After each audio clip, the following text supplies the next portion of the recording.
सो ये कोई normal travel story या कोई कैजुअल वीलॉग नहीं है, ये एक सच्चाई है जो सुन के शायद आप भी शॉक हो जाओगे। और Delhi to Bangkok IndiGo flight, एक इंटरनेशनल फ्लाइट जिसमें आप एक्सपेक्ट करते हो कि थोड़ी सी क्लास, थोड़ा सा डिसिप्लिन, थोड़ी सी सोफिस्टिकेशन, तो मैंने भी वो एक्सपेक्ट किया थोड़ा बहुत। बट जो मैंने देखा उसने मुझे लिटरली डाउट करा दिया कि क्या हम इंटरनेशनल ट्रैवल करने के लायक भी हैं या नहीं। सुबह की फ्लाइट, नॉट इवन के कोई रात की फ्लाइट, लोग सो रहे होते हैं, जनरली फैमिलीज होती हैं, बेबीज होते हैं, हनीमून कपल्स होते हैं, बट इस फ्लाइट में कुछ और ही सर्कस चालू था। कुछ 10 से 12 आदमी, इंडियन आदमी, बेसिकली अराउंड वो दिल्ली एनसीआर के ही बेसिकली 10 से 12 थे। और एज हो सकती है 30 से 45 के बीच में, कुछ भी एज लगा लो। तो लेकिन बिहेवियर जो था वो टोटल गली के टपोरी, जैसे कि किसी ने फ्री में टिकट नहीं दिया, पूरा प्लेन ही इनहेरिट करके दे दिया है इन्होंने। चढ़ते ही टल्ली, बेसिकली ड्यूटी फ्री से कुछ मिनिएचर भर भर के पॉकेट्स के अंदर 10 से 12 लोग थे, तो कुछ कुछ कर कुर के कहीं से भर के, और शायद कोई पहले के भी कहीं से कर करके ले आए। सो बैंकॉक को पीते गए, एंड इतनी लाउड बातें, चीप गालियां, एब्नॉक्शियस हरकतें, और ऐसे लग रहा था कि इवन मेट्रो स्टेशन और बस स्टैंड में भी ऐसी कभी बदतमीजी नहीं देखी, वहां भी मैनर्स ठीक ठाक रहते हैं।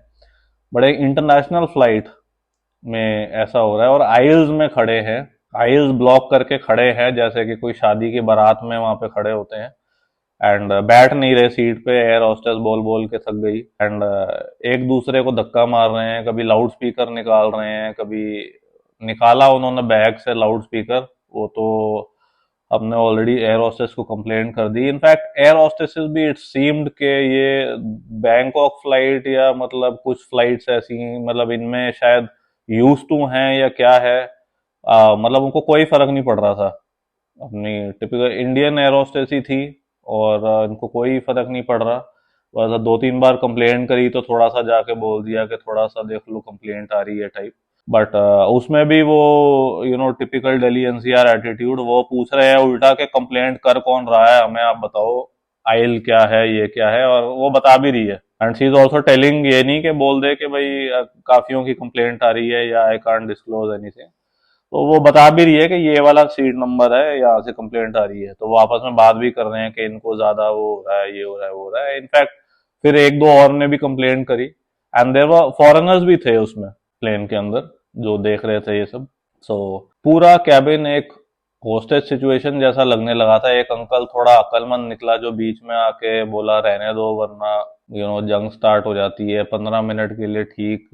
फिर वही तमाशा, मतलब ये आपस में, मतलब इनमें से एक अंकल थे या क्या थे, बट इन्होंने, एक ने बोला कि भाई आप रहने दो या थोड़ी देर चुप हो जाओ अगर कर कुके, बट 15 मिनट तक ही रहा वो। सो पैसेंजर्स का फ्रस्ट्रेशन एज पे था, और लोग आंखों से हेल्प मांग रहे थे, बट ये ड्रंक सर्कस स्टॉप नहीं हो रहा था। लोग डर भी रहे थे इनफैक्ट कि क्या पंगा ले नहीं ले, मतलब ऐसे ऐसे लोग हैं। दिल्ली बैंकॉक बेसिकली पता नहीं उनका न्यू नॉर्मल हो गया है ये, या क्योंकि यही हरकतें किसी मिडल ईस्ट या साउथ ईस्ट एशियन एयरलाइन पर होते नहीं दिखी अभी तक। जनरली दूसरी एयरलाइन में या तो प्लेन वापस गेट पे ले आते हैं या फिर पुलिस वेलकम कर लेती है लैंडिंग पे, लेकिन यहाँ पे just politely please don't do this sir एक दो बार कहा, वो भी और स्माइल के साथ, और सर का जवाब है कि हम तो करेंगे। ये सिर्फ लोग कहते हैं कि हम इंडिया को बदनाम मत करो, लेकिन रियलिटी यही है कि लोग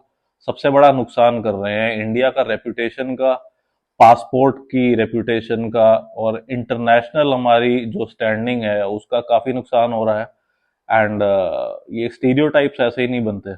बेसिकली पैसा आ गया है और तमीज नहीं आई है। कुछ मुआवजे मिल गए हैं, कुछ कुछ कई जगह ऐसी हैं जहाँ मुआवजे मिल गए हैं। फ्लाइट कोई पर्सनल नाइट क्लब नहीं होता, उनको ये नहीं पता कि कर लो आप इंजॉय करो उधर जाके, जो क्लब के अंदर इंजॉय करो। फ्लाइट के अंदर ऐसे लोग हैं, किसी कोई बीमार भी हो सकता है, कोई किसी का कोई 3 दिन से नहीं सोया है, कोई किसी की फ्लाइट 2 दिन डिले थी नहीं सोया है, बहुत कोई बीमार हो सकता है, कुछ भी हो सकता है, किसी के बेबीज हो सकते हैं, कोई बूढ़ा हो सकता है। अब ये नाइट क्लब में आप जाओगे तो वहां पे कोई बेबीज नहीं होते, कोई बूढ़ा नहीं होता, कुछ हर एक चीज की एक जगह होती है। Basically we need to understand. तो जब तक हम खुद अपनी मेंटालिटी नहीं बदलेंगे, कोई एयरलाइन या कोई फैंसी पासपोर्ट या कोई फॉरेन डेस्टिनेशन हमें सिविलाइज नहीं बना सकती। जो लड़ाई कंट्री के बॉर्डर्स से पहले दिमाग और वैल्यूज के बीच में चलती है, हम वहां हार जा रहे हैं। एक यही रिक्वेस्ट, अगर आप इंटरनेशनल फ्लाइट पे हो तो प्लीज थोड़ा बिहेव करो, और भी लोग देखते हैं हमें, and flight is not the correct place. And even कोई भी ट्रैवल का मोड, ट्रैवलिंग अपना यूज योर हेडफोन्स, कोई लाउड बातें मत करो, जो प्रोसीजर्स हैं वो फॉलो करो, सीट बेल्ट पहन लो, एंड कोई खड़े मत रहो इधर उधर आइल्स में, कोई शादी पे नहीं आए हो आप, या कोई सगन का लिफाफा लेके नहीं खड़े हो। सो थोड़ा सा we have to be sensible, और थोड़ा सा तमीज़ के साथ हमें बिहेव करना चाहिए, ट्रैवल करना चाहिए, और अपने आप को सिविलाइज दिखाना चाहिए, एंड अपनी इमेज का भी एक ध्यान रखना चाहिए। Thank you.